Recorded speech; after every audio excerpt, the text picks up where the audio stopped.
Hello everyone, welcome to our international webinar on modern disasters. I'm Beata Laras and I will be your MC for today's webinar. And we have participants joining from several countries and I'm thrilled to see this much interest in such a crucial topic. The world faces a new reality and disasters linked to climate change are becoming more frequent and severe. Floods, droughts, and extreme weather events threaten our communities and infrastructure. But today, we're not focusing on the problem. We are here to explore solutions. And this webinar delves into the potential of nature-based solutions, or known as NBS, to build resilience. We will hear from an experienced speaker about how integrating nature into architecture and city planning can create disaster-resistant communities that are also sustainable for the future. So please sit back, relax, and get ready to gain valuable insights from our respected speaker. Again, I would like to remind the participants who haven't renamed and set their virtual backgrounds, please participate with us to make this webinar session harmonious by renaming yourself on Zoom and also setting your background with our provided format and our virtual background as well. Now, before we begin, let's hear some opening remarks from Nikita, the founder of Kokamuri. For Nikita, the floor is yours.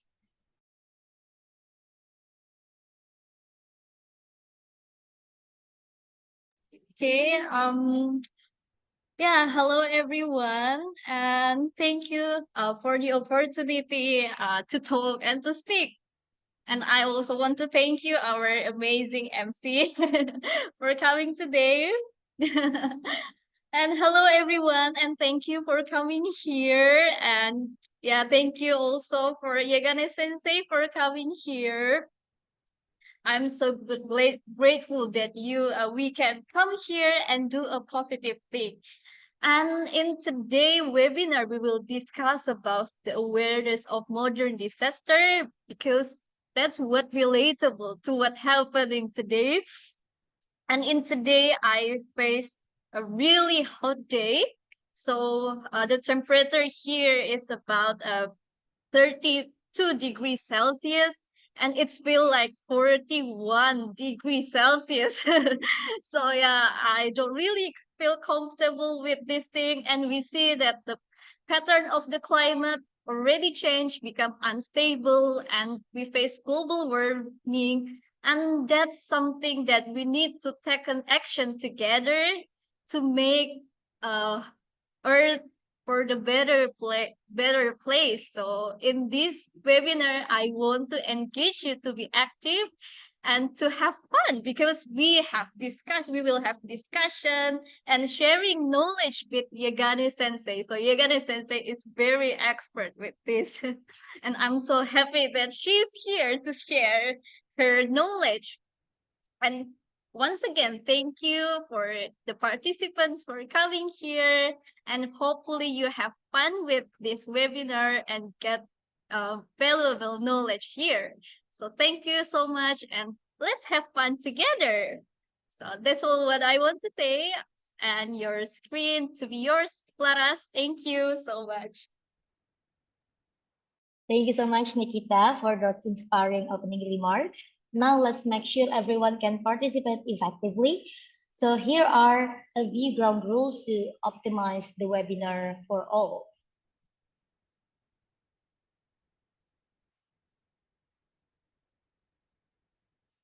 Okay, here are the rules. The first rule is please name yourself on Zoom by our provided format, which is CT_name. And during the webinar, participants can turn off the mic unless requested to activate the mic or Q&A session. And the third rule is participants are expected to play an active role during the webinar by answering the speaker's questions, asking questions during the Q&A session, and activating the camera features. And the last rule is participants are expected to respect each other and be polite during the event.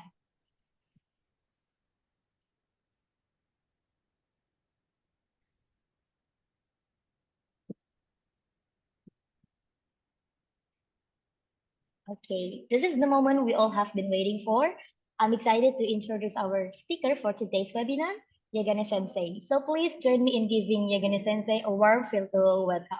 Hello, Yegane Sensei. Hello to you, your team, and everyone that's participating today. Yes.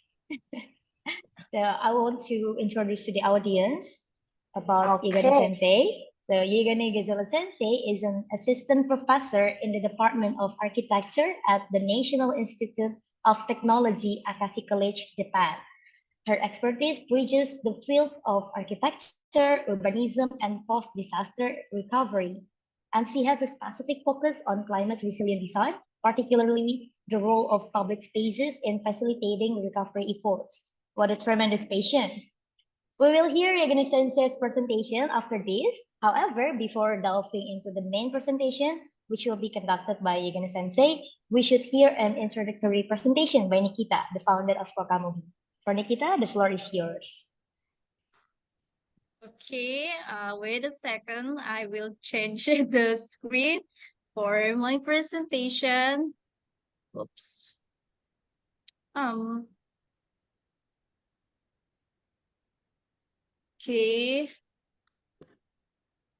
Okay, can you see my screen right now? Well, access. Oops. Okay. Can you see my screen right now? Okay, Yes. okay. I'm so excited to have this sharing knowledge with you. And I want to say hello again. Hello for coming here and thank you for participating in this webinar. So actually we create this webinar to celebrate the Earth Day. So before we get into the awareness of modern disaster, let's get the knowledge and awareness about how we need to take care our beloved Earth. Okay, so let's start with the ice breaking. I just want to know how is your environmental condition today? You feel too hot today, or feel good today, or it's cold today, or it's raining today? So can you share your what you experienced today in your chat box and just share with the other? So what do you feel today? You feel too hot or you feel just feeling good? So Rafi say it's really hot right now in Jakarta. Yes, of course. Yagane Sensei say feeling good. Okay, Risky say raining now. Someone say the others say too hot, feeling good. Yeah, yeah. Yeah, that's great that we notice the condition in our earth today because it's important for us to think and notice what happens right now. So it make us keep curious and asking why this happened, right? So thank you for giving me the response. So she say it's 20-degree in Japan. We just have experienced cold winter, so difficult what to wear. Yeah, okay. Yeah, let's go. It's not bad, but not good. What it does mean. But I hope you're feeling good. So let's go to next slide. So talking about Earth, I define that Earth is our home because Earth is the planet where we live, and Earth is really special for us because Earth provide our needs, right? So here what I want to share with you. So let's reflect our daily life and see what Earth already provide to us and what makes the Earth very special. First, we breathe and we inhale the oxygen. So Earth provide us with the tree who provide us with the oxygen. That's why we still live today, right? And then Earth also provide us with the water body so we can clean our body and also clean our clothes, and even clean the air because of the evaporation, and they make the precipitation, it's become cloud and it's rain. So yeah, the water body clean our air, and then they provide us with the food. And some days we feel stressful, and we are thinking about somewhere that we can go for the recreation. And yeah, Earth provide us with the wonderful places for recreation. So we can imagine how important our Earth is, right? And let's go to next. But unfortunately, the Earth is changing day by day. Nowadays, we face uncomfortable weather, environment condition, or nowadays we face extreme weather and the other thing because of the climate change and global warming. So here are some harmful earth conditions that we face, like such as air pollution, acid rain, or heat wave. In my daily life, I experience extreme hot day, and I feel really uncomfortable, and it distract my productivity. And we also experience flood, extreme rain, and etc. So let me know, what do you feel when you experience those conditions, like air pollution or smoke or hot weather? So here you can see some example of emoticon. So yeah, just express yourself. What do you feel with this earth condition in the chat box? So maybe I can give an example. I feel angry. Sometimes I feel angry because of this condition, because I feel very hot and I couldn't study really well. Oh, Nara, choose give smile, but and the other say feel lazy. All of them angry. Yeah, we feel a lot of emotion because of our condition, right? That's the evidence that our environment influence our emotion. How do we feel? Because we human is really special, because we have the ability to sense from our skin, from our ear, from our eyes. So yeah, we human have really great body system that can sense the condition that happening right now. And let's go to next. So because we already notice the changes, and we sense that we feel not really good because of our environment condition, that's the evidence that climate change and global warming is real. It's not just some fake, it's real. And they are urgent and global problem. And they cause some fatal problems such as hotter temperature, rising ocean. We face this in Jakarta, and not enough food, more severe storms, loss of species. In Kalimantan, we face that orangutan, the population of orangutan getting decreased, and we face more herpes. And because we face more and more disaster, it caused poverty and displacement. And here's my story of noticing change on earth within my area.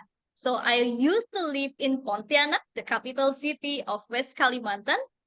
So there's a lot of building and less vegetation, less tree, less plants, something like that. And in the middle school, I noticed that the smoke in Pontianak comes year by year. So as you can see, the smoke come every year, and that's terrible because I and my family got a respiratory infection because of that. we got uncontrollable, unstoppable cough. So yeah, we cough, but we cannot stop the cough, and that's terrible for us. And during my school, I noticed that the weather is so uncomfortable because I realized that the weather is really hot and really humid, and it's difficult for me to think and to study in the afternoon. And the worst thing is this one. So this is my image. This is the image of my sister got hospitalized. So during the rainy season, rain come intensively and extremely, and it increased the population of Aedes aegypti mosquito. So my family got infected with dengue fever and got hospitalized. I think that is the terrible thing. And yeah, we faced the hard times at that time because it's not only one of my family member get infected with dengue fever and got hospitalized. My mom, my sister also got this problem. So from what my experience and yours experience, um, it told that our activity or our action also influence on how the earth works, because the earth work in system. So here's the examples. The use of energy increases greenhouses emission. It leads to climate change and global warming. The second example is land cover with less vegetation, with less trees or less plants will fasten the precipitation, and it causes extreme weather. So we know that that's all is not just a phenomenon. We know that it's harmful and that is a disaster. So today we come together, discuss together. So that is the one positive action that we need to celebrate. And I want to emphasize you to take an action together to benefit Earth. And I met some scientists, some educator that give me a lot of advice on how to take an action. So I will share with you in this presentation. So first, we as youth need to aware of our environmental problem. Like you said, and you share before, you share that uh my local place is really hot, or my local place is cold right now, don't know what to wear. So that's a good thing that we need to celebrate, that you already notice what's happening in your area because you are an expert in your own area. So here I have video about how to notice the changes. And here you can see the temperature in Indonesia getting hot and hot every day. Oops. And let's go to next. Oops. Yeah. And after you aware of the problem in your environment, of course, we got curious about why this thing happened or how to solve this problem. So don't be afraid to asking question or asking for help for our elderly or scientist or researcher or educator. One thing that I promise to you is when we start a good and positive action, the supportive people will come to you and offer you for help. And yeah, like we do today. Yegane Sensei come for us and share her knowledge. And it is so helpful for we as a young generation to know about what's happening right now from her research, right? And I want to emphasize this is what my educator, motivator, scientist always tells to us, to our young generation, because the social media becomes the comparison place. So I want to emphasize that each of us is so special for who we are. So keep making the impact from small things like recycling, planting, or reducing the energy. And then the most important thing is to engage with community. We know that we face global problems. The global problems need global collaboration. So yeah, you can engage with your local community and try to discuss what we can do, what we can tap in action to be impactful for our Earth. And this is the most important thing. And this has become one of the value in Kokamgi in our community. Believe that you are a superhero because in this earth, we have a lot of friends that need your help, like the orangutan or the child or the other people that experience poverty, disaster, and the other thing. So just believe that you are a superhero, you can help each other. So it will make you become a positive person and you can be an impactful person because of that. So that's what I want to share with you. Um, I think it's all what my motivator, the scientist, educator say to me, and I share this with you. Hopefully it can encourage you to become a superhero after this webinar. And thank you so much for hearing this session. So if you want to have a discussion with me, you can just contact me. Here's my contact. And thank you so much. And I hope you have an exciting time with Yegane Sensei after this. So thank you so much. And the time is back to yours, Laras. Okay, that was a fantastic introduction from Nikita. And now let us move to the main presentation, which will be handled by Yegane Sensei. So, hello, Yegane Sensei, are you there? Yes. Okay, It's so I'm gonna, yeah, is it my time now? Can I share my yeah. screen? Okay, the floor is Okay. yours. First of all, thank you, Nikita, for a very insightful introduction. Can everyone hear me? Can you hear my voice well? Yes? Okay. Yes, we can hear. So, great. If you need caption, please turn on the caption. I might at some point speak a little bit faster. So, because I forget to speak like within a good pace, so I recommend you to turn on the caption if you need. And I see that about 28 people have joined the Miro, so that's great. Okay, so I'm gonna start. The topic I'm gonna talk about is about modern disasters, nature-based solutions towards climate change-oriented architecture and city planning. So I am currently an assistant professor in architecture department in National Institute of Technology, Akashi College in Japan. And that's where actually I met Nikita and Shu.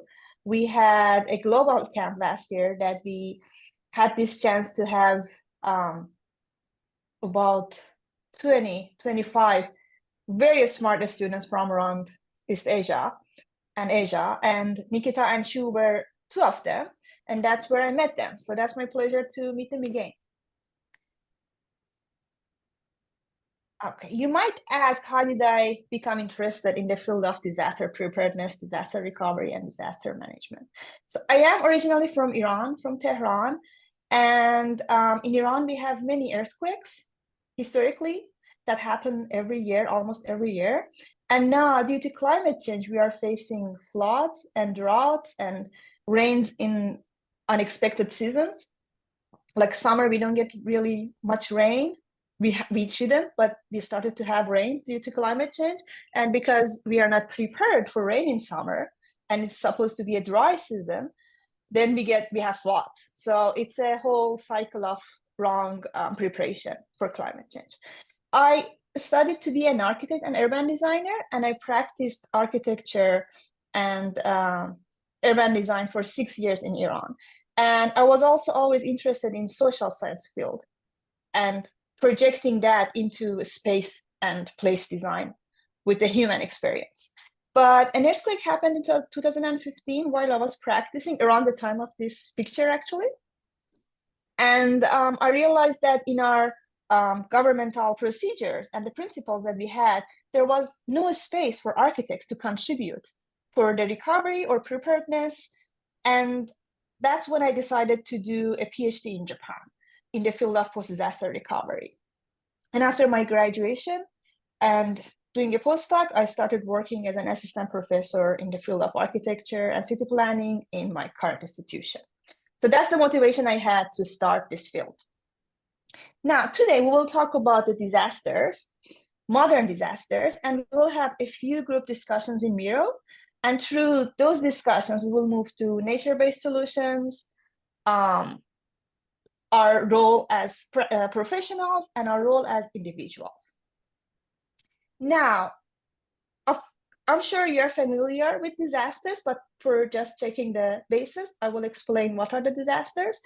There are two types of the traditional disasters. One are natural disasters like the earthquakes or tsunamis, and the second part are nautic disasters. These are natural disasters causing technological disasters, like an explosion in a factory due to earthquake, or the nuclear power plant in Fukushima that was a huge accident. It was also a nautic accident because it was caused by the earthquake and the tsunami in 2011. Natural disasters are extreme phenomena that are usually caused by natural processes and phenomena on the earth and in our climate. And if they don't happen in humans' habitats, they are just natural phenomena.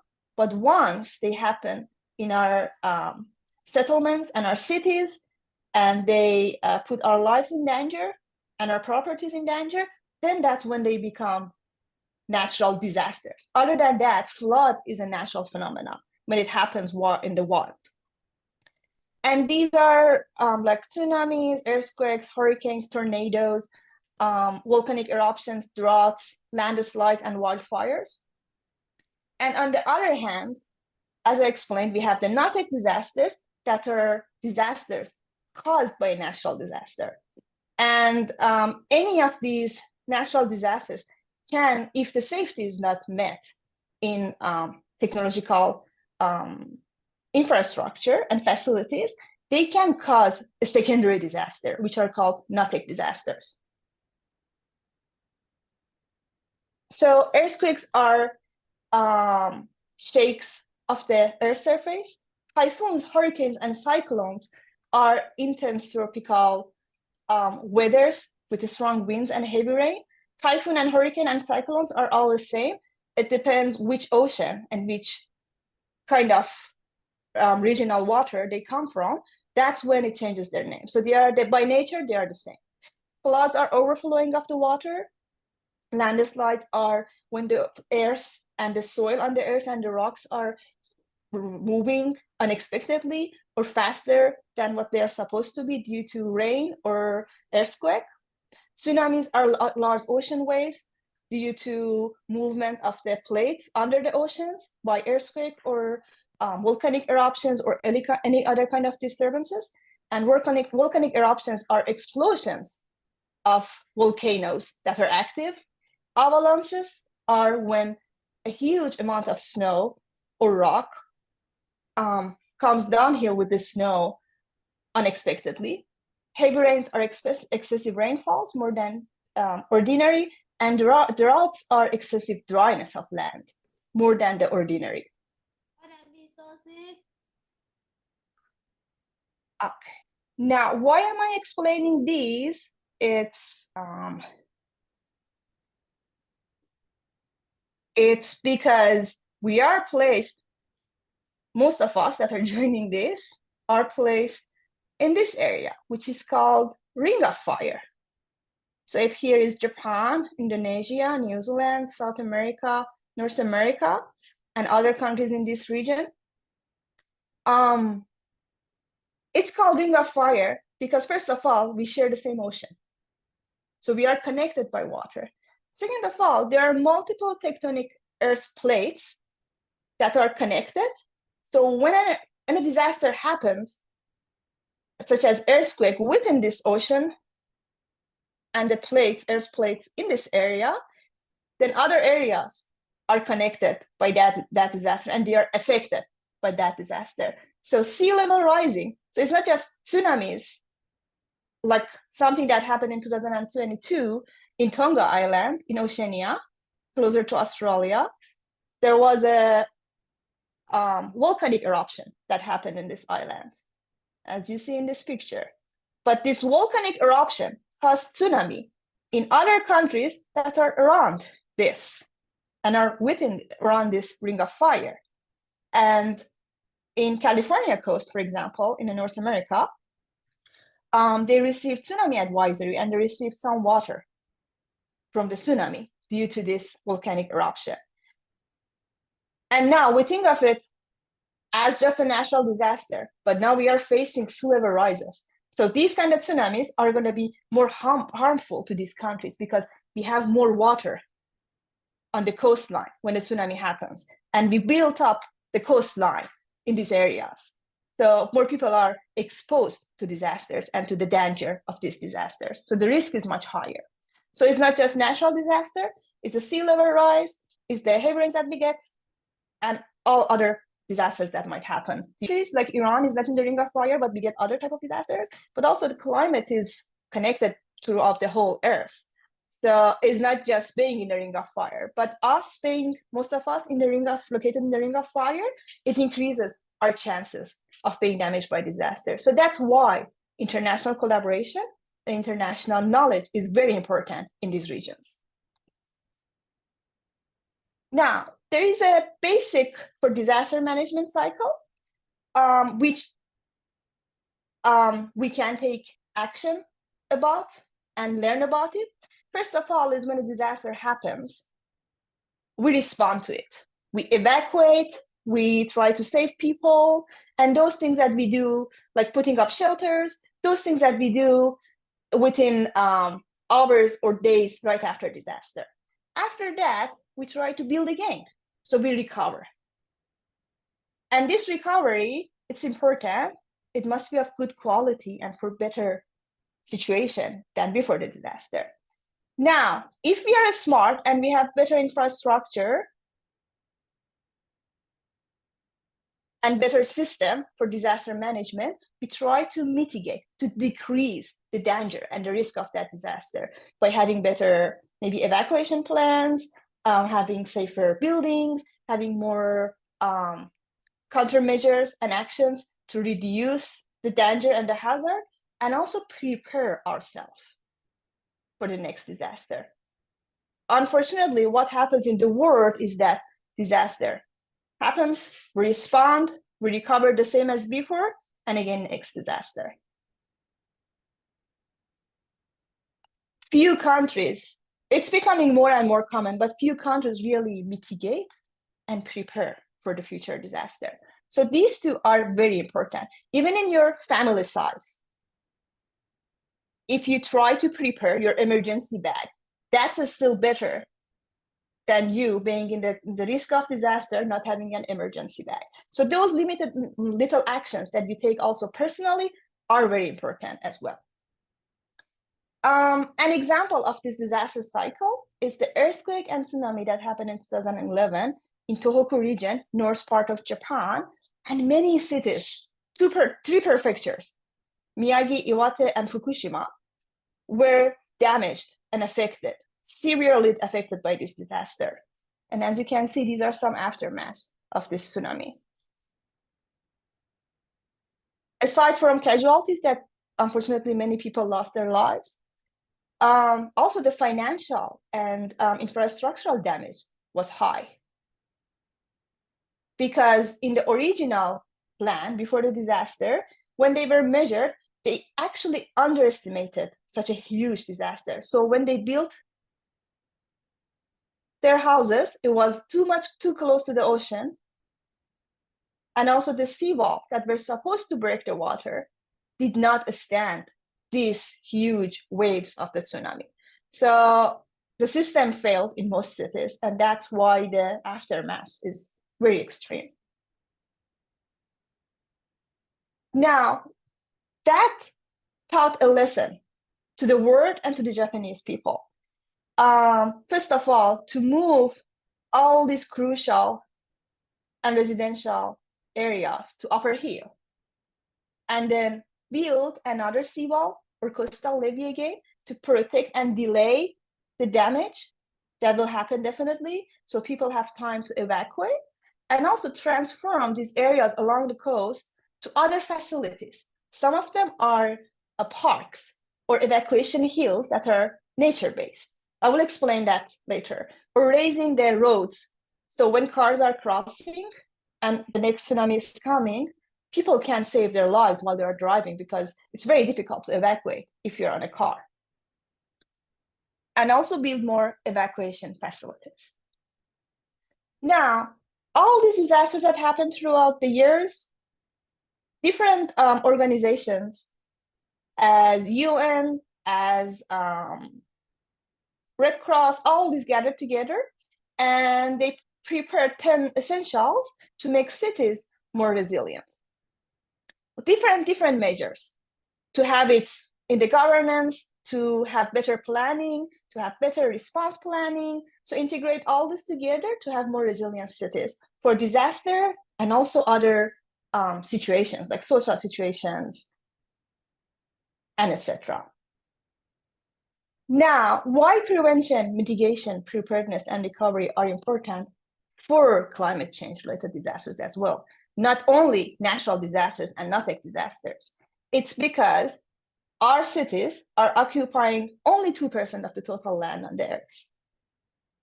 But we are affecting the economy 70%. We are using over 60% of the global energy.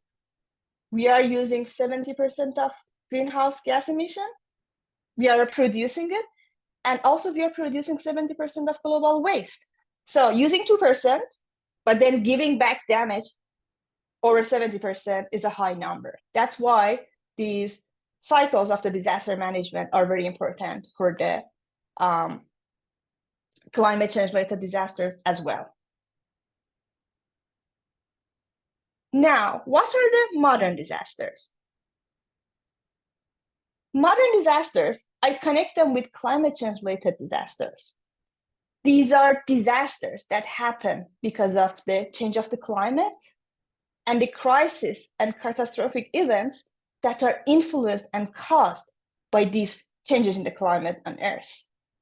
These could include extreme weathers, like more hurricanes, more extreme and severe heat waves, or most importantly, sea level rise, coastal flooding, and also biodiversity loss. As Nikita mentioned, many of the species are endangered due to climate change. And that's decreasing biodiversity. That could be from a scale of an animal, a big animal like an elephant, to the very small size animal or a species in the sea, like the planktons.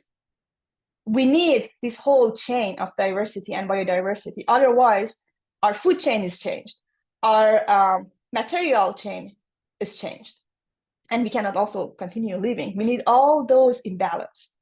And these all disrupt the ecosystems and livelihoods of people due to these altered weather patterns.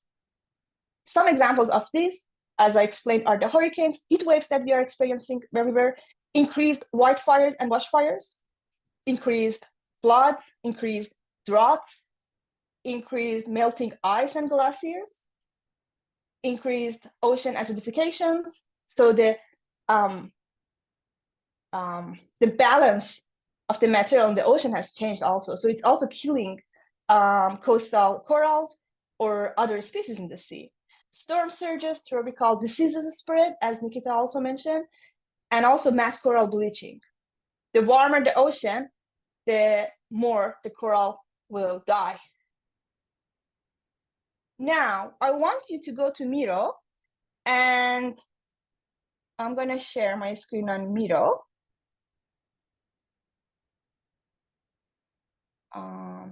And I want you to start noting on Miro if you have experienced any disaster, natural disaster, modern disasters related to climate change.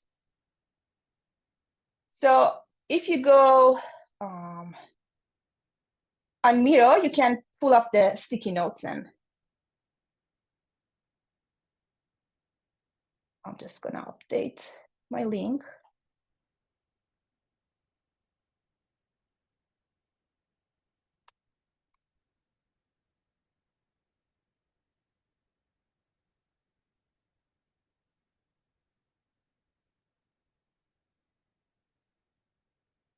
Okay, Nikita and Beata, do you have access to Miro? I'm not sure why my link is not working properly at the moment. Yes, I have access to Miro. Oh, okay. Because mine is not working. Do you mind sharing your Miro screen? Oh, okay. Yeah, mine is loading for some reason. So if you... Here's Okay, you great. see my screen. Yes. Okay, yeah. So you can grab the sticky notes from the left side and then put it in, drag it in, and then write down the name of the disaster that you have experienced.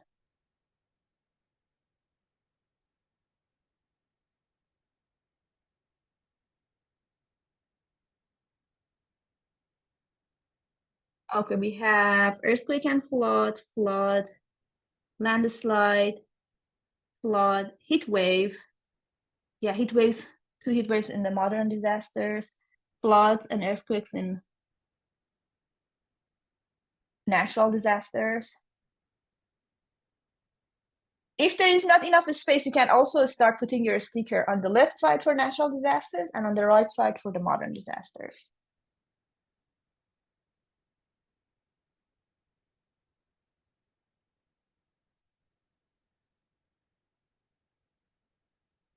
Industrial failure, ice rain,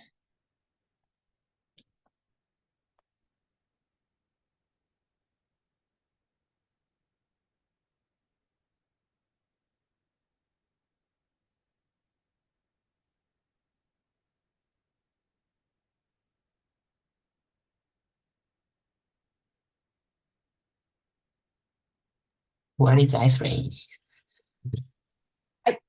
is it hailing when we have like ice drops coming instead of rain? Oh, it's so hard. It can hurt. Hailing? I'm gonna add a note. Is it hailing next to ice rain? I think that's what... Who did write that? I cannot know who wrote that.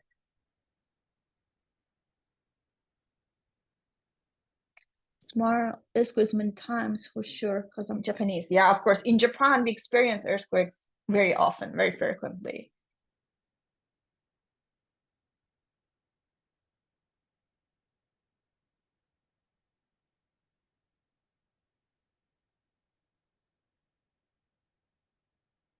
So me, being from Iran, from Tehran, I've experienced air pollution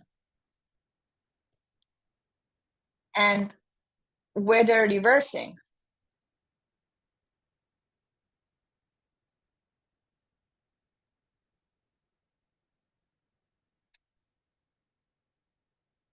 What is the industrial failure? Who did write the industrial failure? What kind of industrial failure was that? Explain that. What was the experience?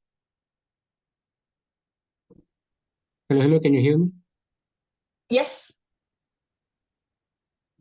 I'm come from Lombok, an island of Mhm. fishermen. Yeah, Oh, we used to process the fish. Some factory used to process the fish with some very one day due to some failure, the chemical spilled and tainted the near beaches. oh, I see. So it kind of brought the chemical content to the water. Yes, due to some management failure of the vessel. That unfortunately happens. Oh, thank you for sharing. Yes, thank you. Thank you. And the landslide, who did write the landslide? What was your experience with the landslide? Mm.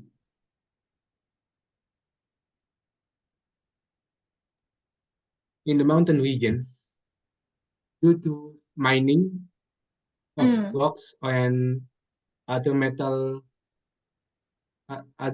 due to mining of metal and some material, the mountains become eroded. And when the monsoon season comes, a landslide happens in the landslide happened, damaging some villages. Oh, I see. Yeah, deforestation and mining is one of the contributors for landslide. Aside from being bad soil quality and like heavy rain or earthquake, those increase the deforestation, and also mining, severe mining can cause landslide. That is still categorized as natural, even though the It's mining not caused it? natural. It's not natural. It's not natural. Yeah, I understand. Who did write the earthquake because of volcanic activity? Do you want to explain that? Earthquake Yes, because of volcanic. It's actually me. Okay. Okay, I turned off my camera because there's some lag. So in Yogyakarta we have some volcanic mountain, and one of them called Merapi Mountain. So Mhm. they're still active. Because of that activity, sometimes the earthquake comes, just small earthquake, but it's surprise us in the middle of night. So something like that. Oh, I see. Thank you very much for sharing. Does anyone else want to explain the disaster they experienced?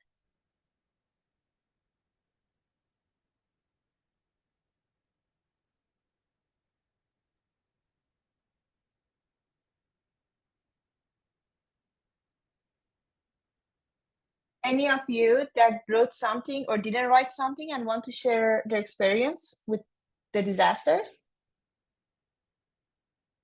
You can also write in chat. Feel free to write in chat.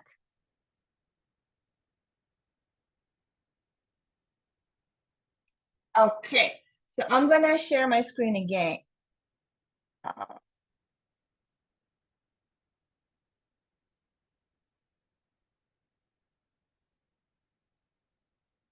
Okay, so thank you for sharing. It's always great to share such experiences, even though it's not very good experience, but it's good to know that other people's experience and how they are dealing with things differently from us. Now, what are the impacts of these modern disasters? Aside from adding like a snowball effect to other disasters, let me get the chat if someone has experienced some big earthquake in Jakarta, as far as I remember, but the small earthquakes happen once in a while. There are also floods because of how cluttered our rivers are. Yes, rivers need to be cleaned. I will explain in future in next slide, but in next slides. But rivers really require maintenance in order to decrease and mitigate the disasters. Now, these modern disasters can cause infrastructure damage, public health risk, economic losses, displacement and homelessness, environment degradation, social disruption, and also overall, when these things happen, we don't have good infrastructure anymore, we don't have good public health anymore, we don't have good economy anymore, people don't have houses or they are displaced, we don't have good environment, and society is also degrading because people are stressed and they are affected and they have lost maybe loved ones, their houses, their jobs, a lot of things. It increase vulnerability of people, especially marginalized communities, people who don't have access. They might live with the same city with us that we have access to many things, but those group of communities that don't have access or don't have the ability to reach out for the access and for the services, those are the ones that are most affected. Kids are very affected. Senior citizens and elderly are very much affected. People who come from poverty or people who live in the impoverished areas are very much affected. And also women are very much affected. We had this discussion with Nikita earlier this week that it increases also domestic violence in areas that domestic violence and domestic abuse is already high. these modern disasters and climate change disasters because they add stress and degrading on all these factors. They also increase something like a domestic abuse. So, and there are many more that we still do not know because these are modern and these are new to us, and we are experiencing them day by day and year by year. We don't know what we have done would have impact on our lives and our earth. We will learn more in the future, unfortunately. But now, what we can do? We talked about very sad things, but there are things we can do. One of them is NBS, or nature-based solutions. There are two important definitions. One is gray infrastructure, when we talk about nature-based solutions, which refers to build a structure and infrastructure and mechanical equipment and all the engineering solutions that we do within watersheds or coastal ecosystems to affect the performance of this gray infrastructure, like our cities. How we build our cities are the gray infrastructure. How we manage the coastals with mostly construction to protect the coasts are the gray infrastructure, which protect us from the disasters to some extent. But then on the other hand, we have nature-based solutions. It's a big terminology that covers anything, any action to protect, sustainably manage, and restore natural or modified ecosystems to address the changes effectively and sustainably and resilience for these effects of climate change, which is caused by us, which will help human well-being and also biodiversity benefits, like this. I will explain more in next slide. But why these are important? First of all, nature is cheap. We don't have to construct the nature. Nature is already existing. Thankfully, it's still existing. The climate change hasn't gone too far yet. It's cheap, it's effective, and it's scalable. We can have nature in a plant pot or as a scale of a forest. And it also could be community-based. People can engage with nature-based solutions. It doesn't have to come from a big solution of a governmental act. It can be individuals' act. They also can help communities and cities to help and address these effects of climate change, biodiversity loss, and also increased frequency of these extreme weathers and hazards that we get, and also other human-made environmental disasters like urban heat island or the flooding that's happening due to mining or deforestation, and etc. And also, these NBS address the social problems, because humans, when one person in the community or two people from the community suffer from climate change, of course, more than two are suffering. It will add to more people. So the more it provides for the human's well-being and the community well-being, the more people can live easier and less affected and less at risk by the disasters and climate change-related disasters. Also, biodiversity is very important because biodiversity is our source of food and livelihood for farmers, for fisher people, for people who farm animals. That biodiversity is very important. Now, nature-based solutions are also very scalable. We can have them in different scales and focus on different effects. First of all, in the city scale, in the city planning, we can have it on city scale to have urban forests, terraces and slopes, rivers and stream innovation, and along from a very high land of the town or far from the ocean to the ocean and access to the water or river, we can implement these nature-based solutions. Or in a neighborhood scale, it could be like green roofs for your garden on your roof. It could be green walls. It could be trees that provide shade. It could be trees with soil base that can absorb water. Or it could be planning and designing along the rivers and streams to create pocket parks or small parks around it. Instead of building embankment and walls to protect the flood, we can create spaces that bring more nature and have more effects. And because the nature itself attracts animals, it can increase biodiversity. Or we can have urban farming. Urban farming is actually one of the very good solutions to fight the effects of the climate change. Now, as I explained, this image shows different styles of urban nature-based solution families. We have the forests that are bigger scale. We have areas for biodiversity. We have terraces and slopes, especially in Asia, it's very usual. The rice fields are usually sloped. We can have natural inland wetlands. Rivers and streams, we can also use those and increase the nature in those areas. Building solutions, such as green rooftops, or green facades and green buildings, green walls. We can have river floodplains to create forests around the rivers, or mangrove forest, which Indonesia is actually doing now. We can have more open green spaces in our cities. We can do urban farming and also protect sandy shores, because those sands are not just to have a beach day. They are there to also regulate and balance the temperature of the waves, and also the running of the water inland and also in the ocean, the way that these waves move.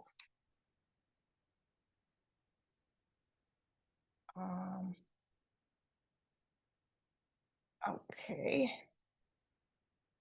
I'm sorry, there's a problem with my computer. Okay.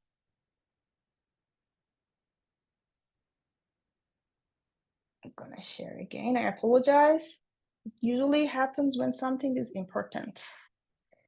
Okay, so I talked about trace and slopes in farming. It could be, as an example, this one is example from Bali, Indonesia. It could be in a coastal city with a delta, with a mountain and a river, which Bali is located in. It could be in a neighborhood scale or a city scale.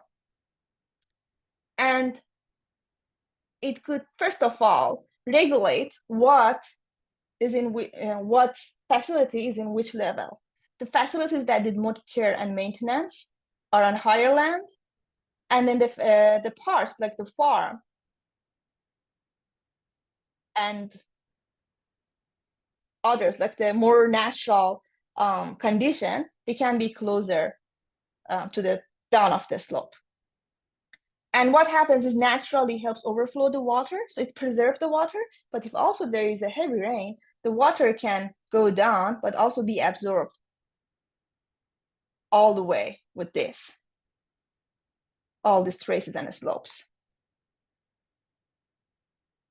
There are ways to help it not to run down, because sometimes when these are not protected as slopes, there are special techniques in architecture and construction to protect these little slopes.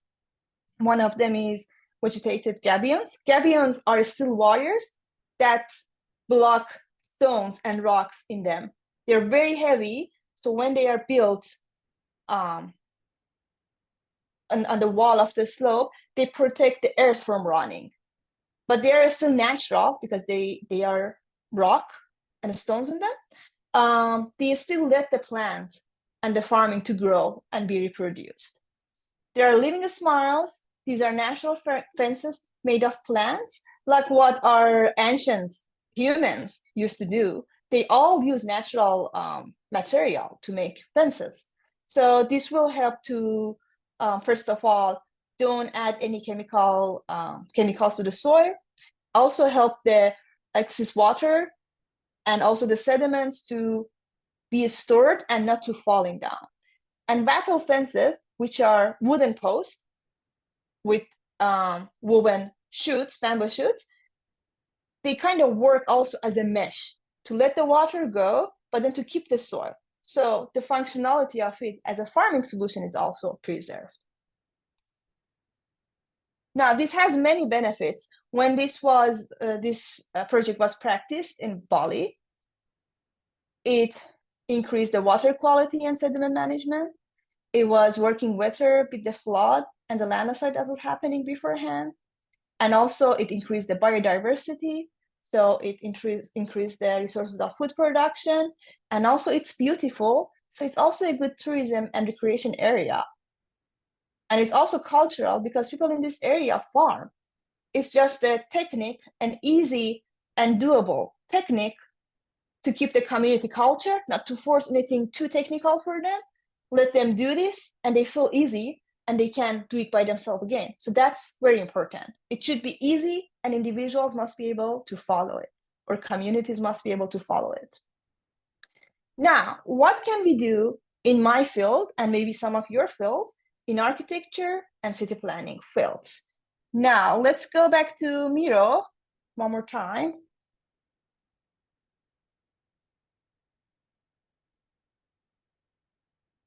And see if you have any suggestions what we can do here in these different parts of preparation, response, recovery, and prevention as professionals. What do you think architects, city planners, governors can do to help this?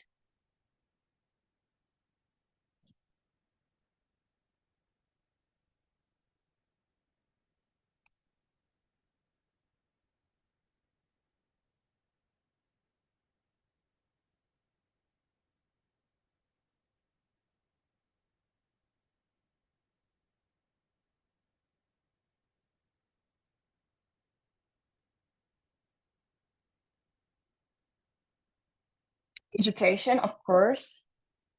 Increase emergency responsive, yes.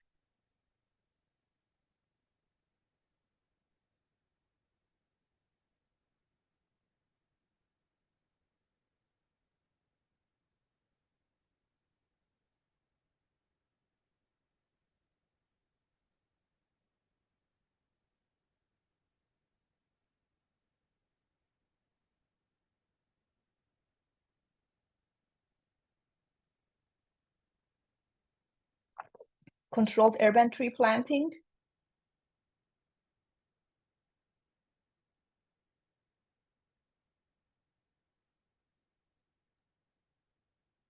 Can I explain it? Yes, use traumatic siren. So, Yes, please explain controlled urban tree planting. so in the island of Lombok, the urban area, it's filled with trees. Very from the last urban greening from the past 5 years. But sometimes during heavy storms, the trees will how do I say this? The branches will fall down and block the road. Ah, I see. You can't I can't no. The trees still do some flood prevention and soak the rainwater, but still cause some problems in the road. Some like the big branches blocking the road and during the storm. But so what I suggest is the government still do some urban greening, but a controlled one. Well, nature-based solutions must follow the local and native plants. If the trees and the plants that are being planted, too many plants in one sentence, in that area are not local, they can cause allergies, they can cause actually disruption in the biodiversity, because some types are predatory for other types, and sometimes their roots are not suitable for that soil of that region. So plantation must be controlled, must be regulated, and must be scientific, and must be controlled. You actually mentioned a very good point. Government policy use much more money for safety.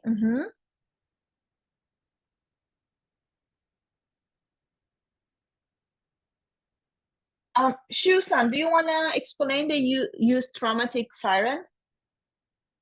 Okay. In Japan, the specific siren is used when earthquake happen. It's regarded as traumatic sound. So traumatic sound that we can't play a joke. And- but it's not enough for Japanese people. Japanese people are too familiar with earthquake. So they are too calm when earthquake happen. They only use Twitter and now X. Yes. They only to post on X. So in Japan, the siren is not enough traumatic, I think. So I'm new to Japan. The siren of earthquake is traumatic for me. It's been only 5 years for me, so it's still traumatic. I'm not used to it. But that's a very good But point. it's That's so it's too traumatic for guest, right? yes. Yes. That's a very good point. So a shift that's happening in the world is that the social media is being more involved with announcing the disaster emergency. But a downside of that is the rumors and the fake news also can get over. So it's good to always check very reliable sources of news for disasters. In Japan, I know we have very good sources. So that would be a plan B if the siren doesn't help. Announcing on social media and also mass media. Okay, no more? Should we get back to the... Anyone else who wants to share? If you're not able to go on Miro, do you want to share your opinion in the chat or by talking?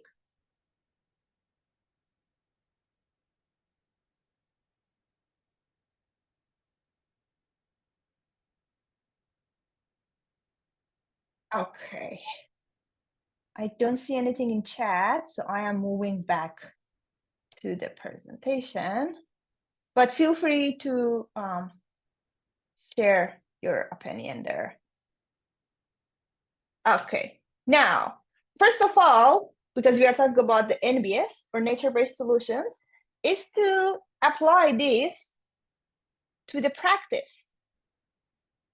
Well, there has been considerations and development in regard to these regulations. Sustainable development goals that many countries are practicing are actually there to help us with that situation. There are many different frameworks and events that have been developed and are still being followed.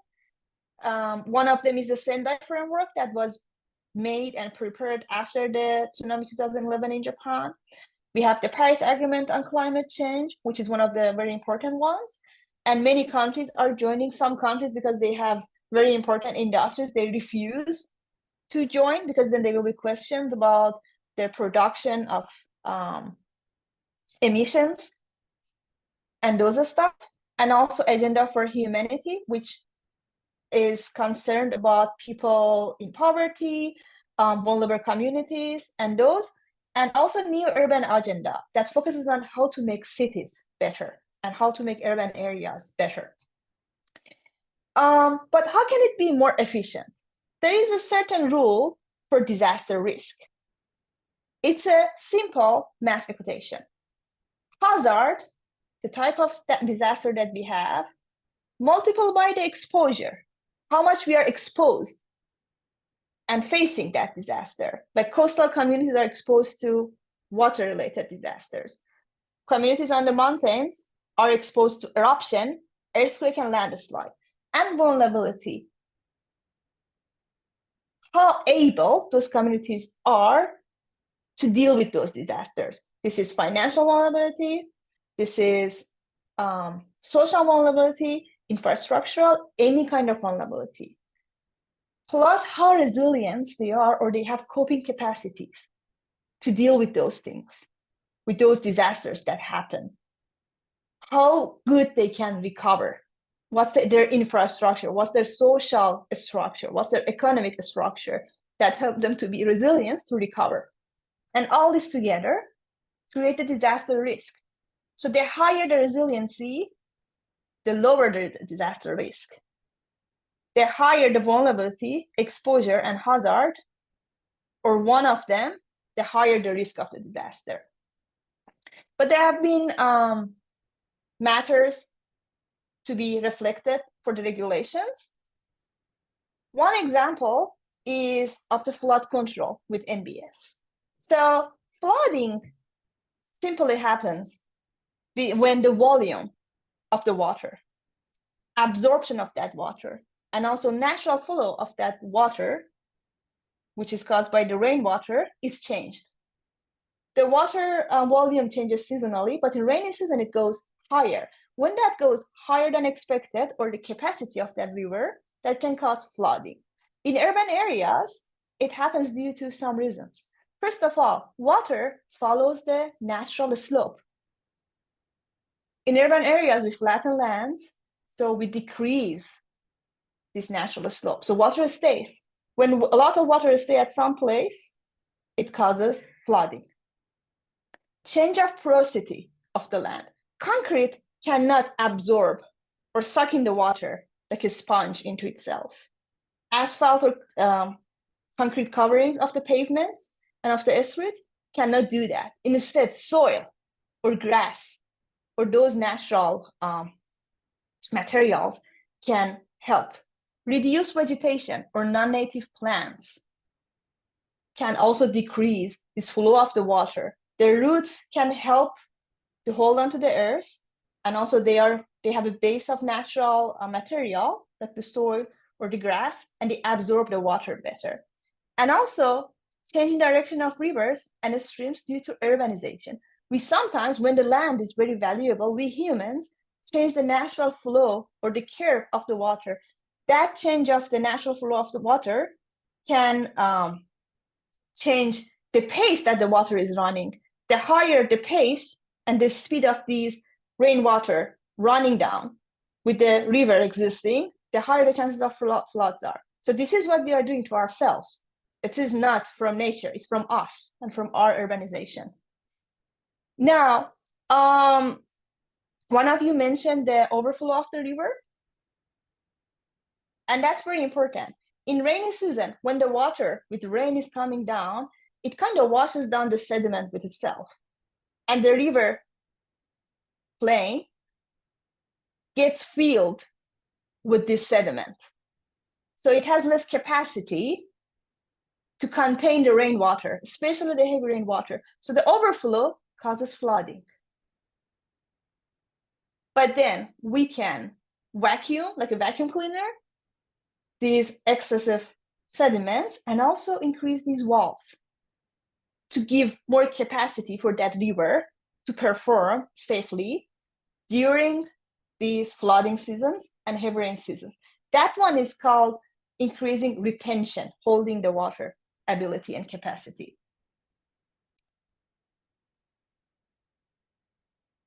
But we do not want to simply just build walls. We want to enjoy this beautiful river that's safe and beautiful and enjoyable for us on very good days and good weather, except the heavy rain. So if the architect and the planner and the designer plan this floodplain to different levels, for normal days, have different platforms, people can enjoy this river in all the platforms with appropriate vegetation and plantation. And also they help the biodiversity to increase. In a normal rainy day, when the water naturally goes up, the water level, we can use it on the higher levels and not to the fullest, but we can be careful. But in heavy rain area, we can still enjoy this river, but from the far or from a very safe height that's been built. So instead of receiving this flood every year and then losing lives and properties and nature and being mad and sad about this phenomena that happens, we can increase the capacity to deal with it. And the more it's natural, the more it has cooling effects for the climate change, and the less we will get the climate change effects. So it will help contribute the whole system. Another thing, another practice that's been happening in many countries like China or Germany are sponge cities. So if you imagine a sponge, when you put a sponge in water, it absorbs all the water in it. Unfortunately, our cities are not planned to absorb the water. They are filled with asphalt and concrete pavements, and they have very little green area and natural land to absorb this water. But then with increasing this vegetation, we can help the earth to act like a sponge, to absorb this excessive water or retain this excessive water in empty areas, and then help the situation instead of disrupting our lives and our daily lives and putting our lives in danger. One example is this sponge park in Shanghai, that it has a low-level pond, man-made pond, plus many retention areas and also natural coverage, natural material coverage, that in rainy seasons, it decreases the risk of flood. Or if there is a flood, it's a smaller flood. Now, I explained about gray infrastructure and green infrastructure, where our lives rely on cars and also heavy industries. We cannot only rely on green infrastructure, but because of the climate change situation, we cannot only rely on gray infrastructure and our drainage and discharge systems. The best method to do that in our urban areas is to have a hybrid method. Having artificial wetlands or natural wetlands is possible, if possible, having a proper drainage system to get this discharge water of the heavy rain, and also increase the vegetation and gardens and all sorts of small scale to larger scale green areas and nature-based solutions. Combine this together, and then we'll have a more effective strategy and plan to solve these problems or reduce these problems. One example I want to give you is this urban rooftop farm in Bangkok. The architect is actually a female architect. She's a very successful and smart person, so I'm proudly bringing her name here. It's a public space belonging to the government, but it has retention areas and also urban farming areas that people can go farm, but it's also a park that people can go and enjoy the public space. So it has social effects, it has climate change action, and it's technological, but it's also very cultural and social. So the way it works is like the slopes I explained earlier in Bali, Indonesia. It navigates the water throughout the slopes of these vegetations and absorbs the excessive water and then guides it to this retention area on the side. And it doesn't look ugly. The matter is that climate change actions do not need to look ugly. We can still enjoy them as spaces. How it works in this simple diagram is that we have the farms and the soil pattern and the slopes, different levels, the drainage system, and also the retention area. This empty space under holds onto the water and transfer it to this pond that we have here. Now, I want you to go back to Miro one more time. I gave you example of architecture, but I know you come from very different backgrounds. Let's go back to Miro, and on step 3, let's think personal. What are the things that you can do in your own field that would help fight the climate change disasters? I brought some fields. If your field is not there, feel free to make a big or add like any sticker anywhere that you want. If you cannot join the Miro, you can write in chat.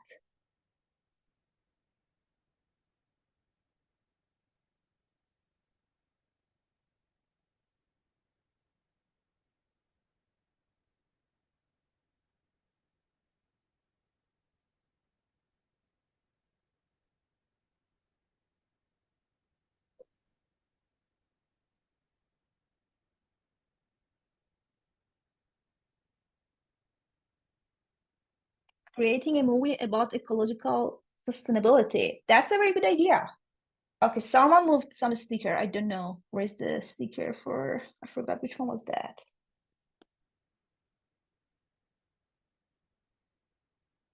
Was it management? I think. Okay. Back. And anything of your personal hobbies. Do you have any hobbies? Actually, not littering. It's very important. Keeping the rivers and waterways clean and the nature clean is very important. Raise awareness through song and movies. That's also very effective. It's more user-friendly. It's more relatable. My Neighbor Totoro is a good example. Creating movie about ecological sustainability. Oh, I've never thought about My Neighbor Totoro as ecology. Can I ask something? I'm sorry.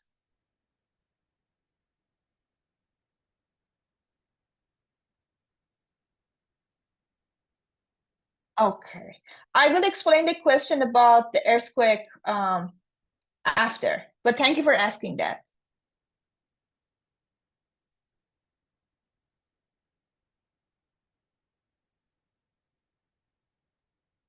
Develop building relief tsunami power.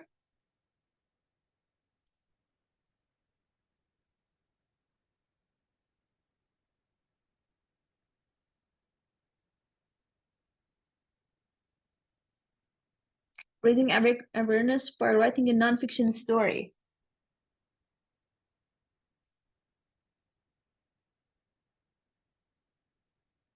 So Japan having this big history, very long history of disasters, is also very active in making media, like movies and anime related to disasters, fictional and non-fictional.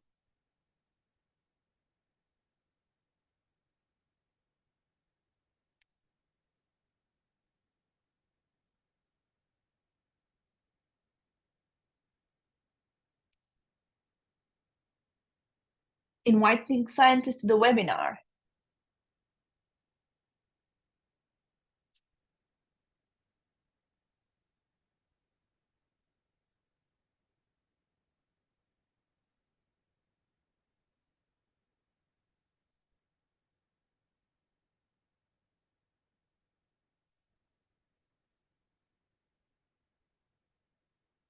Do not light a cigarette when sleepy. That's very important. That can cause fire. And actually, some of the forest fires are caused by someone's mistake, unfortunately. That they didn't follow the rules of, like cautious rules of not creating or not putting like danger for starting a fire. Cycling and more walking when travel, yes. Or if you cannot, taking public transportation instead of driving. Question again, sorry. That's okay. You feel free to ask question. Sitki, I'm not sure about pronunciation of your name, so I'm sorry if I'm happening at my home, but when it's happening while driving car, should I get from the car? Stay car. Okay. That's a very good point. That's a very good point. Keep asking questions. Feel free to ask any questions.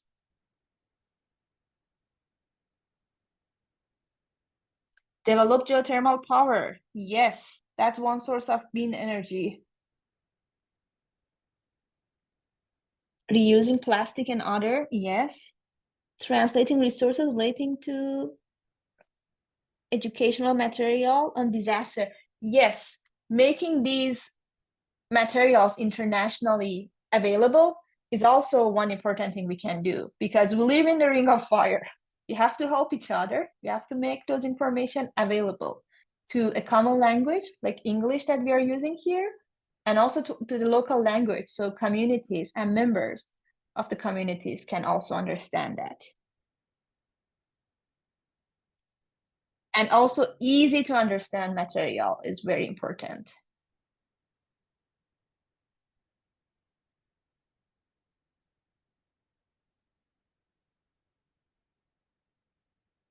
Okay, Nikita and Beatra, are we good with time?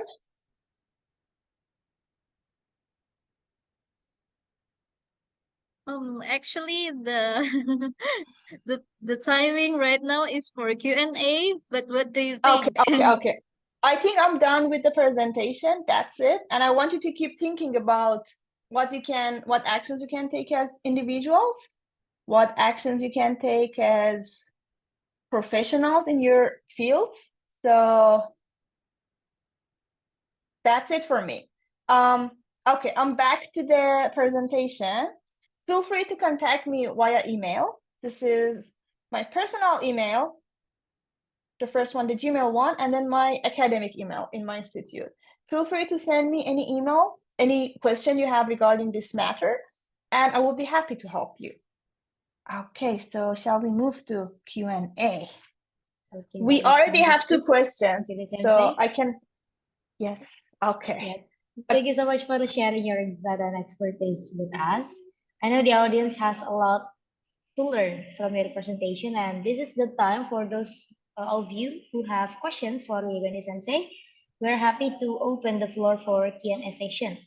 Please feel free to raise your hand and directly ask by opening your microphone or simply by typing your question in the chat box. Also, I would like to inform you that the link to the attendance list will be shared after the Q&A session, so please stay on the Zoom until the end. Thank you. Okay, can I start with answering the questions that are in the chat now? Okay, so Shitki, I'm not sure, I'm sorry, my pronunciation is not good for your name. Ask about what to do when an earthquake happens. So first of all, Razan, thank you for asking. These are very good questions. First of all, stay away from windows and any glass that has a danger of falling. If you are sleeping, because I don't know why, but most earthquakes that we feel happen when we are sleeping. Use your pillow to cover your head. If you are too sleepy to move, use your pillow to cover your head. Do not evacuate too fast because it's dangerous. Stay away from bookshelves or anything that can fall on your head. First thing is to cover your head. Second is to put on shoes. And the third is turn off the gas. Do not touch the electricity, because electricity turns off automatically. Turn off the gas because that can cause fire. And if you can't, the electricity is still on, turn off the electricity power and then evacuate. But if you evacuate too fast, you cannot notice what's happening around you. So you might get more damage while evacuating too fast and too hastily and unconsciously. If you are driving and an earthquake happens while you are driving, it's best to stop the car away from the buildings on the side of the road while you are not blocking the road, and stay in your car. If you want to leave your car and earthquake continues to happen over and over again, like there are many shakes in your experience, or it's a very heavy earthquake, leave your car, don't lock your car. So later, rescuers, if they are trying to rescue people with the ambulances and their emergency cars, they can move your car and leave your key on the car. They can move your car, and then it's safe for other people, but you're also safe. For your home, leave the door open. When you evacuate, leave the door open. So if rescuers want to come back, or you want to come back and your house is damaged, you have an access way to come back to your house and get your items that you need and go back. And I think that's the brief that I can explain. But I recommend you to look up the information also in English or in your local language. and learn more about it if it's something that you experience very often. Also have an emergency bag in your car and by your doorway at your home, so you can just grab it and go. Okay.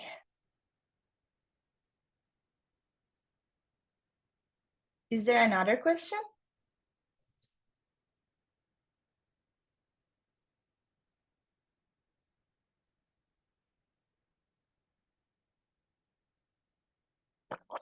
Okay, next one from Ranga. How to teach my students in my village about disaster mitigation like flood or earthquake? I think so. I teach those fields in Japan, and almost everyone is aware of that.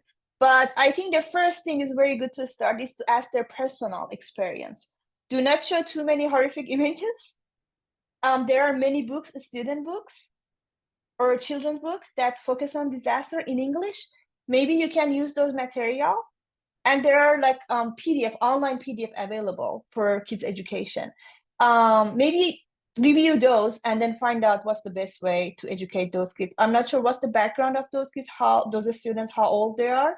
If they are very young, I think like children's books is the best way to start with. Or there are movies on the YouTube, free movies, free material that you can also use. I would like to ask how has the increasing frequency of more disasters the understanding of emergency preparedness? From Erna, I think one danger is that we are getting used to it. Like we are getting used to say that, oh, summers used to be less hot. Maybe like I see in my own parents, they say, oh, maybe I'm getting old. That's why I feel it's more hot.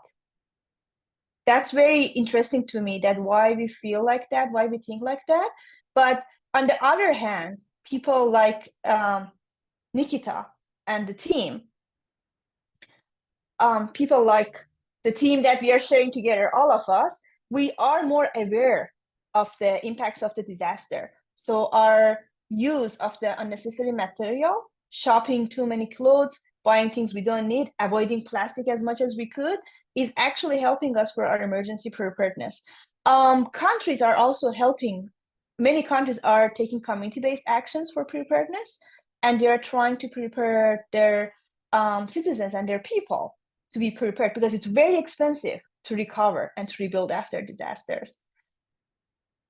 When you live in Indonesia because it's too hot, it's optimal goods to protect body. Oh, that's from Shu for the sleeping during an earthquake.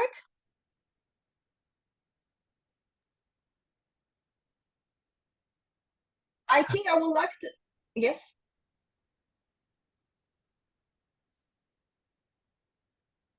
How about Nikita? Oh, Yeah. so I would like to ask the Kakomahi, I'm sorry, I'm very bad with pronunciations today. Your community, Nikita and Beata, to help me with the question from Erna, if you have also anything to add to that question, to add to that answer.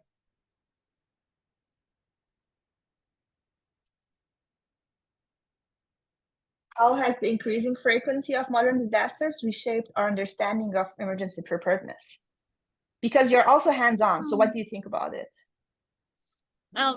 Let me share my experience how I discovered a phenomenon that we call the urban heat island.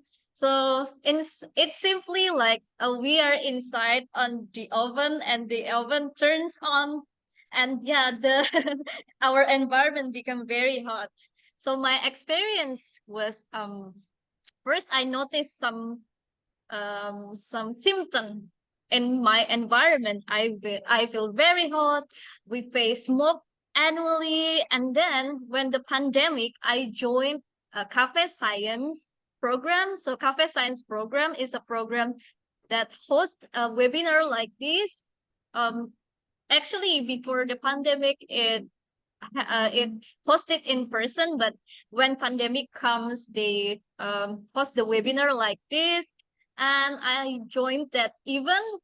I joined that program, and we have a dot leader, and also I interact with the team leaders who manage the event and the other thing, and we made the scientists like we do here today. So they explain with us the name of the problem or the disaster. After that, I just aware that what I experience in my life actually have a name like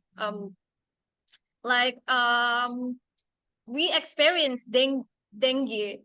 The symptom is our body not feel really good, and then we feel headache, and our temperature got really high. And maybe initially we don't know what is the name, but when someone tell you what is the name of this symptom, it will gain our awareness about uh, how this symptom becomes a problem, and it impact on our community, impact on human productivity and health. Maybe that's my explanation.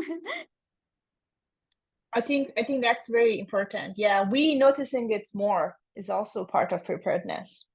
I think knowing about it, it's preparedness as well. There is another question from Alicia. By the way, don't worry about your English. Your English is great. You are putting an effort speaking a second language. English is also my second language. I might have spoke this language for longer than you, but don't worry, it's great. We are having an international collaboration. So thank you for putting an effort and writing here. Okay. How to achieve fast and effective recovery in a disaster, and what is a good disaster management cycle, so that it can provide an overview of how plans are made to reduce or prevent losses due to disaster. So first of all, the plan, in my experience, because I also love social science and also spatial design together, I think the best recovery plan is to combine people's and what people need to recover, because people are affected, they are damaged, they are hurt, so they need to be heard by the people who are planning it. It's called, in the field of planning and designing, participatory planning and designing, or community driven, or community based, or people driven. Let the people decide together, and then the expert can design what they need based on the technological and also regulation requirements. I think that's the best way that plan can work. But then on the other side, of course, what people want, but they don't know what's the optimal and what's the best answer to be more sustainable, means to get less effect and less damage of that disaster, is to, when we are as professionals, when we are planning that recovery plan in any field, not just the construction and reconstruction, in any field, if it's economy or social science or any other, to think about it to build back better. So build back better is in Sendai framework that I explained. I recommend you to go read that, and that will give you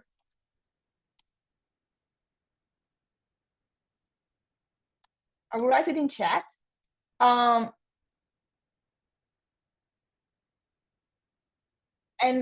if you're interested, go read about that, because that has some starting and summarized guidance of how to deal with the disasters, and kind of not to fall into that disaster and disruption, but then disaster resilience and then less damage. I recommend to read that framework.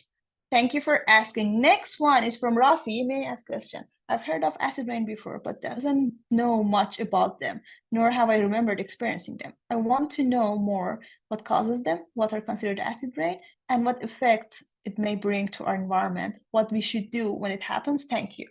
So acid rain, I'm not an expert in air pollution, so I just have a very basic knowledge about acid rain, but I invite any other person that has more professional knowledge about it, please share. Acid rains happen due to air pollution. When there's smog and air pollution, whether we can smell it and see it or not, in some areas, it's a very weird combination of chemicals that we cannot even see or smell it, but we feel sick and tired for no reason, but we don't see it. We have burning eyes the whole time. We don't see it. We don't understand why. In some areas, like in Beijing, it's very obvious. Or in Tehran, where I come from, the air pollution is very obvious. So you know that's what's the cause of the air pollution. When it rains washes down everything. So it also washes down that pollution, and that's called an acid rain because those chemicals are very dangerous for human body and also for natural environment. And when they happen, they can cause infections. They can cause,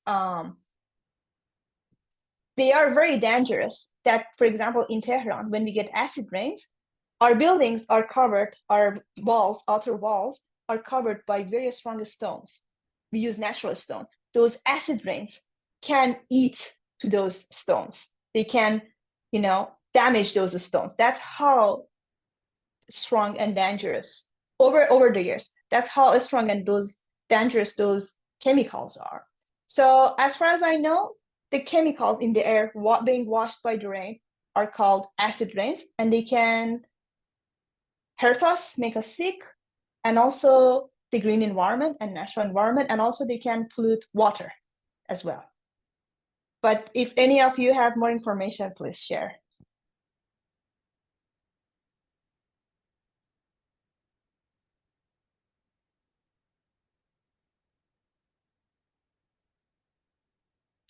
Okay, can I move to the next question? Oops. Yeah, go ahead, Nikita. I actually can explain a little bit about rain acid. It actually from a chemical reaction. So as we know, the transportation will produce the aerosol. The definition is the really tiny thing in the air. So it in the process, it will make a droplet, and the evaporation will happen in the earth, and then goes up to the atmosphere, and it make a cloud. But because of the structure of the clouds include like sulfuric acid and the other that particle, so it become a chemical reaction. Because of that chemical reaction happen, so when it goes to the earth again, it becomes acid rain because of that chemical interaction uh, between HO2 and nitrogen acid, and then HO2 and then sulfuric acid. Yeah, that's that's Oh. the little thing that I know about acid rain. Thanks. I didn't know that, so I'm glad you explained. Okay, can I move to the next question? Is it okay? Corruption has an impact on modern disasters. Definitely. Definitely corruption has an impact on modern disasters. Because especially in the global south, like in countries in the African continent or in the South American countries, the corrupted governments and organizations are actually denying the impacts of climate change.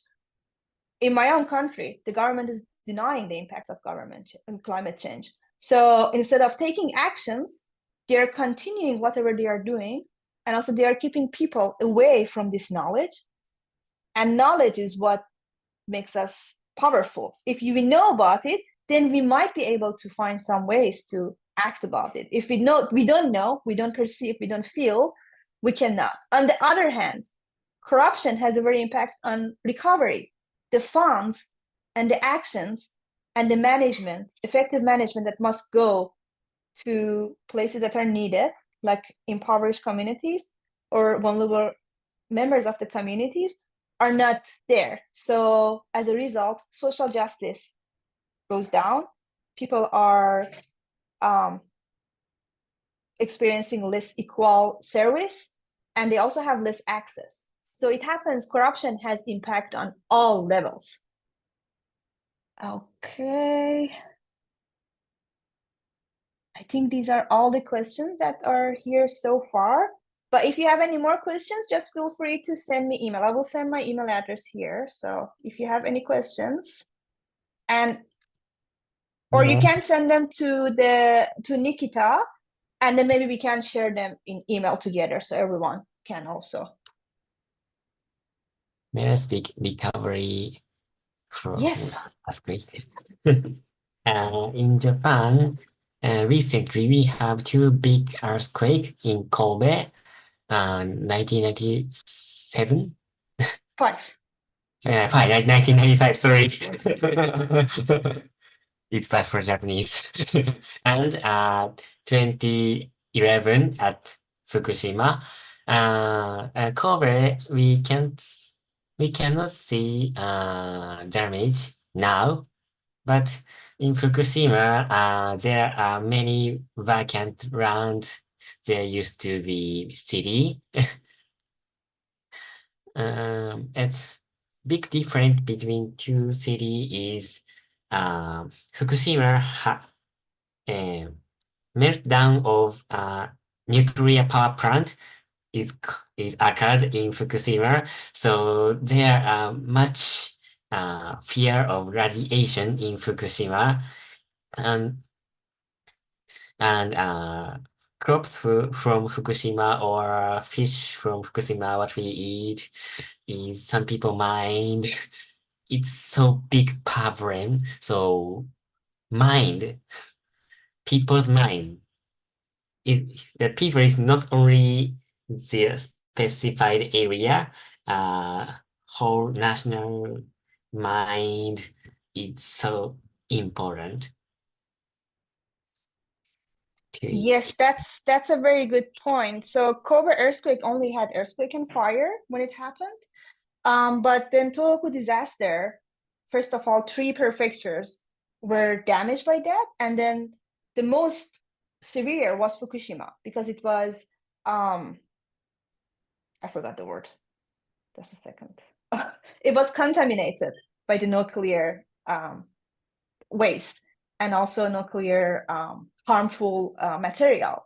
So it also affected the soil. So farming there happened after, but they had to throw away the product because they weren't safe for the human.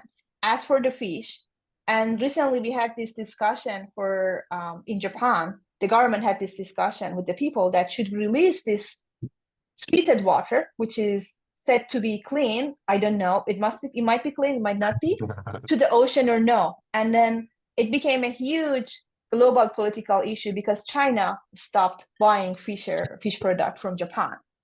But it's not just a country issue, it's also a global issue. Yeah. Because especially nuclear chemicals can be very harmful and unknown to us also. Yeah, so it's not Okay. easy to prove safety because only to show figure number, the data is not enough. It cannot persuade other country people. Yes, these are very good How to points. persuade is very important issue. Very important. Thank you for sharing.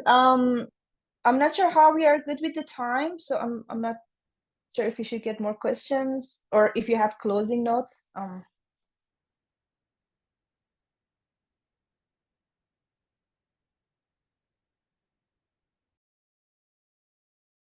I think that's all the question, and I guess the audience for today's webinars are so enthusiastic, judging by their how much question they offer to Yegane Sensei. So as I mentioned before, uh, the link to the attendance list is already shared on the chat box, so everyone can access the link and mark the attendance list.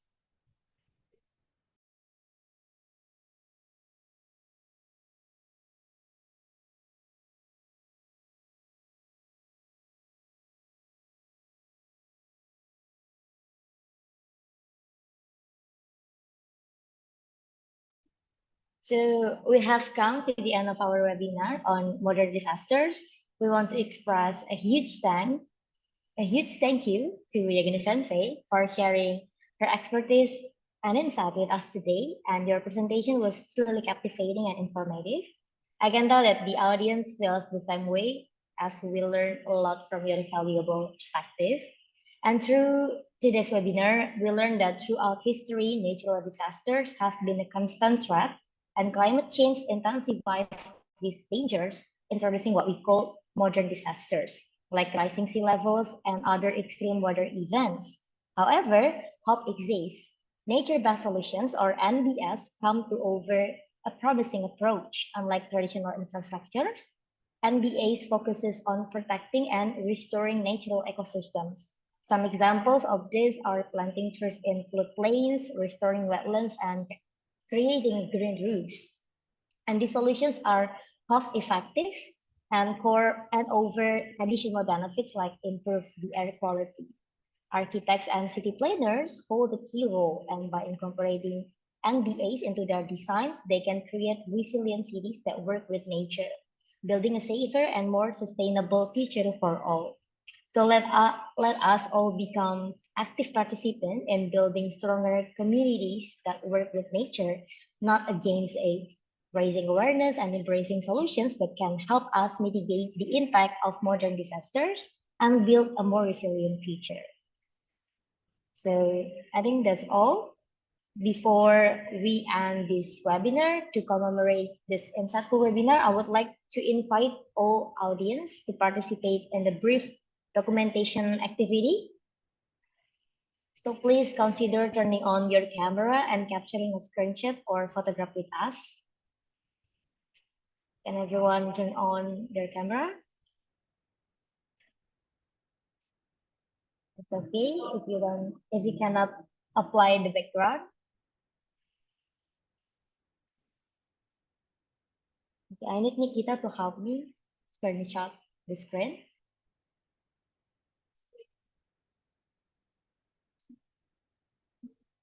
Yeah. Okay. Is everyone ready? Okay, I guess so. I will count. Okay, the first picture takes in 1, 2, 3. Again, another pose. 1, 2, 3. And the last one, 1, 2, 3. Yay, thank you. Oh, also let us chill Kokamuhi's jargon. So please everyone join me. When I say Kokamuhi, the response is Salam Superhero. Again, when I say Kokamuhi, the response is Salam Superhero. Okay? Salam superhero. So you can Yeah. you all can unmute yourself first. Okay. So let's check your microphone. Just say test test or hello hello.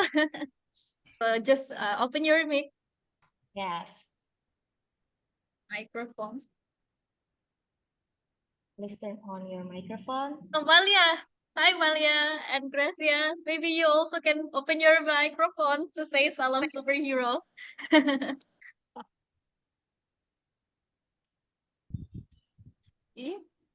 Yes. Ready? Mhm. I will start. Kokamuhi. Salam Salam superhero. Superhero. Superhero. Okay. Yay. Okay, I think that's all. We have come to the end of this webinar. I would like to say thank you for all who have joined us today and for this insightful exploration of modern disaster. Also, a sincere thank you to Yegane Sensei for sharing your expertise and encouraging our collective passion for building a more resilient future.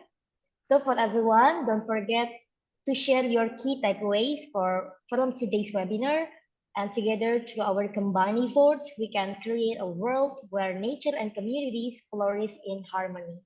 We look forward to seeing you again at Kokamuhi next agendas. Thank you so much. Bye-bye.